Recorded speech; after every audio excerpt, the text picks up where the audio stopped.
Hello বন্ধুরা, নিয়ে আসলাম পোলাওটি recipe. তো প্রথমে আমি গোবিন্দভোগ চাউলটাকে ধুয়ে শুকিয়ে তারপরে ওখানে দিয়ে দিলাম নুন, হলুদ ঘি দিয়ে মেখে তারপরে 2-1 মিনিট রেখে দিলাম। রাখার পর তোমার গ্যাসে আমি কড়াই বসিয়ে দিলাম। কড়াই বসানোর পর যখন কড়াইটা গরম হয়ে যাবে তো ওখানে দিয়ে দিব অল্প ঘি, যে যেরকম ঘি খাও ওরকম দিতে পারো।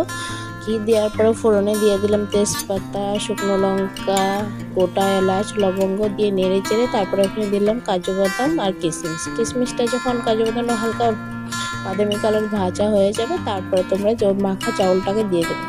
মাখা চাউলটা দেওয়ার পর তোমরা কয়েকখানি টাইম নেড়ে চেড়ে তারপরে তোমার চাউলটার মধ্যে জল দিয়ে দেবে। যে যেরকম খাও ওই আইডিয়া মতন জল দেবে, যে যেরকম পরিমাণ মতন চাউল নেবে ওরকমভাবে জল দিবে। জল দেওয়ার পর 20 মিনিটের মতন ফুটিয়ে নেবে। যদি বেশি চাউল হয় তো 40 মিনিট ওরকম ফুটিয়ে নেবে। নেওয়ার পর ঢাকা দিয়ে দেবে। ঢাকা দেওয়ার পর যখন চাউলটা হয়ে যাবে তো হয়ে যাওয়ার পরে যখন পোলাওটা রেডি হয়ে যাবে তারপর তোমরা যে যেরকম মিষ্টি খাও ওরকম পরিমাণ মতন মিষ্টি দিয়ে দিবে। তো আমার চাউলটা বেশি ছিল তো আমি একটু বেশি মিষ্টি দিয়েছি। তো কেমন হলো পোলাও রেসিপিটা তোমরা কমেন্টে জানিও। Tata, bye bye.